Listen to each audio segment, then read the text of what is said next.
Hi everybody, I'm Nadel. I'm the radio announcer for the Texas Rangers, and today I'm going to read you one of my favorite children's books.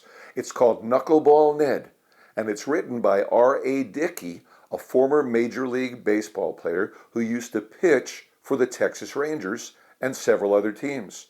And R.A. Dickey threw a very special pitch called the knuckleball. It's very different from any other kind of pitch, and this book is about being different. Knuckleballed Ned by R.A. Dickey with Michael Carunos, illustrated by Tim Bowers. It's published by Dial Books for Young Readers, an imprint of Penguin Group USA, LLC.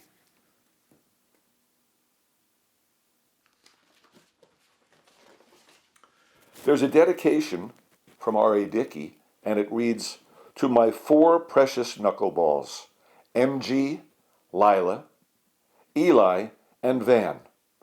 May you always celebrate what makes you unique." And from the illustrator, the dedication is to Herb Hartman. For as long as he could remember, Ned wobbled.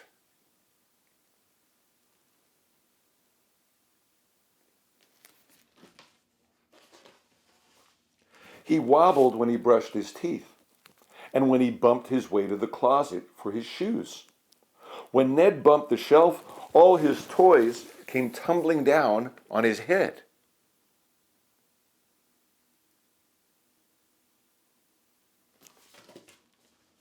In the kitchen, he bumped into the refrigerator, and his mom asked, "Are you excited about the first day of school, Ned?"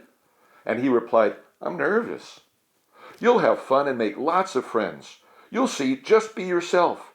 Everyone will like you once they get to know you." And then Ned went outside to wait for the bus.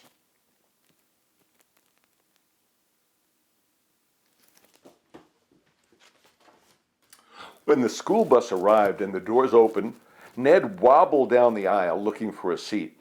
He couldn't help bumping into the fastballs and curveballs and sliders sitting in the bus, and someone shouted, "Hey, watch it!" Then Ned bumped into the biggest ball he'd ever seen. He had a big smile to match. "There's not much room, but you can sit next to me. I'm Sammy the softball, and my mom says I'm the biggest ball of all," Sammy said. "I'm Ned, and I don't know what kind of ball I am," Ned replied. "Well, whatever kind of ball you are, you can sit with me and be my friend," said Sammy, and Ned smiled and squeezed into the seat next to Sammy.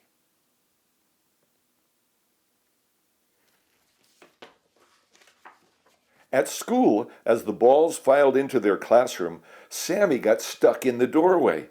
"Come on, big boy, move it," cried three strange-looking balls with frayed seams and scuff marks on their faces. It was the Foul Ball Gang, and Sammy couldn't move.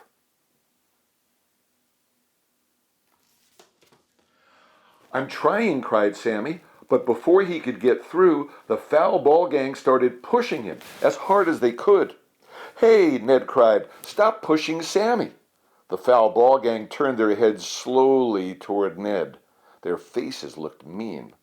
Just then the teacher came and helped Sammy through the door and made sure everyone got settled in their seats.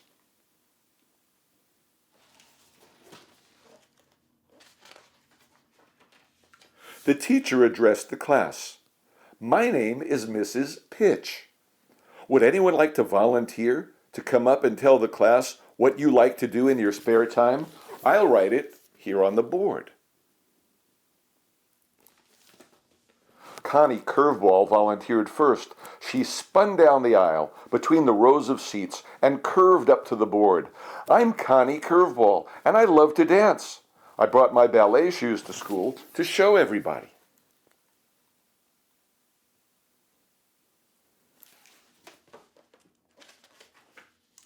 Sammy went next. He lumbered up to the board.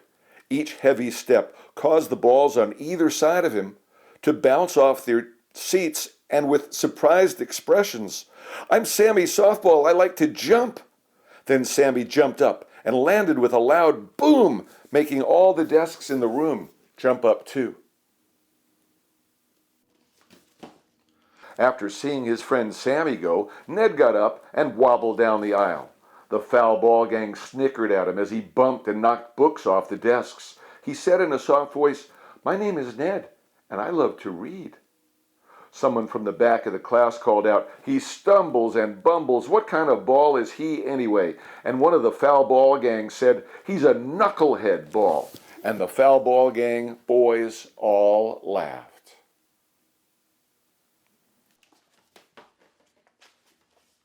As Ned walked back to his seat, the three foul ball gang boys each tried to trip him. But suddenly, without even realizing what he was doing, Ned floated gracefully over each of their outstretched legs and glided into his seat. "Hey," whispered Sammy, "how did you do that?" And Ned just smiled, a secret smile.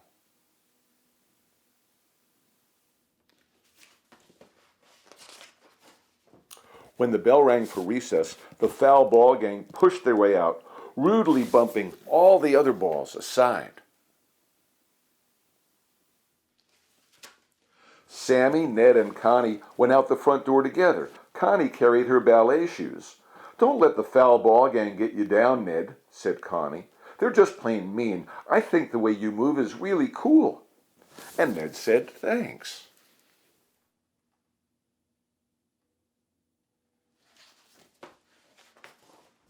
Connie put on her ballet shoes and she began to pirouette.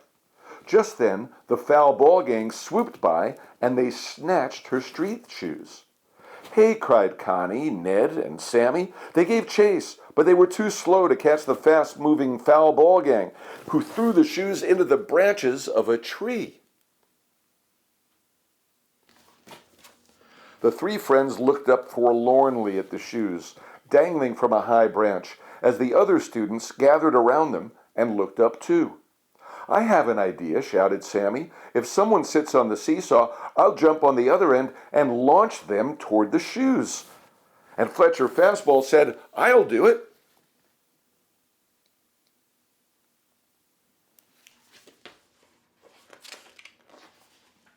"Yay, Fletcher!" shouted all the balls. "Let Fletcher do it. He's the fastest ball in the class." Sammy jumped on the seesaw with a boom and launched Fletcher like a rocket toward the shoes. All the balls gasped as Fletcher ricocheted like a pinball off the branches and crashed to the ground in a haze. "I'll try," cried Fiona Fastball. "I fly straight and high." Sammy jumped again with a boom onto the seesaw and launched Fiona high into the tree. And Fiona kept going up and up until she broke through the window of a second-floor classroom.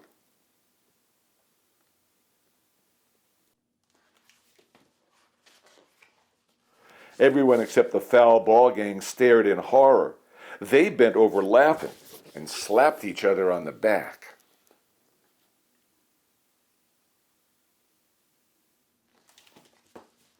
Ned looked up at the branches of the tree and quietly said, "I can do it." Sammy and Connie looked at each other and they asked, "Are you sure?" And the other balls turned to Ned with surprise, and Fletcher and Fiona, still woozy, shouted, "Don't do it, Ned!"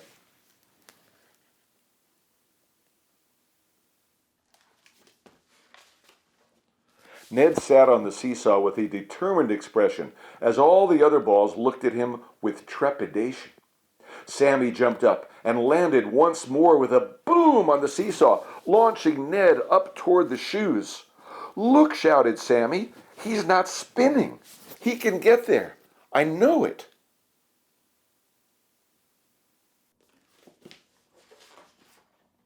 All the balls gasped. They oohed and they awed as Ned floated through the branches, turning this way and that.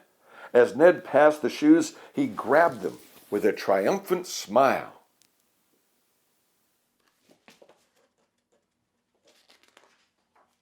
Ned descended onto the foul ball gang below. He knew exactly how he was going to land without crashing. He bounced off each foul ball gang's head, and then he floated softly to the ground.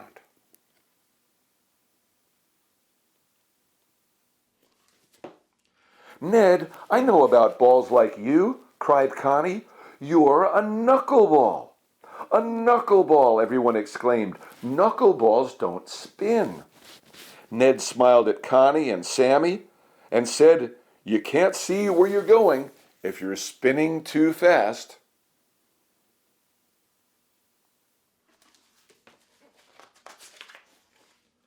When they got into the classroom, Connie gasped and pointed at the board where the word knucklehead had been written before Ned. All the balls looked at Ned to see how he would react.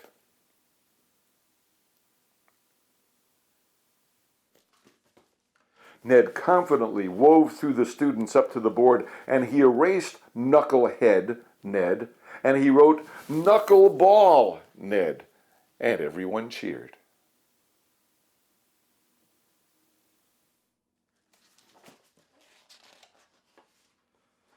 Ned smiled and said, "I love being a knuckleball." The end.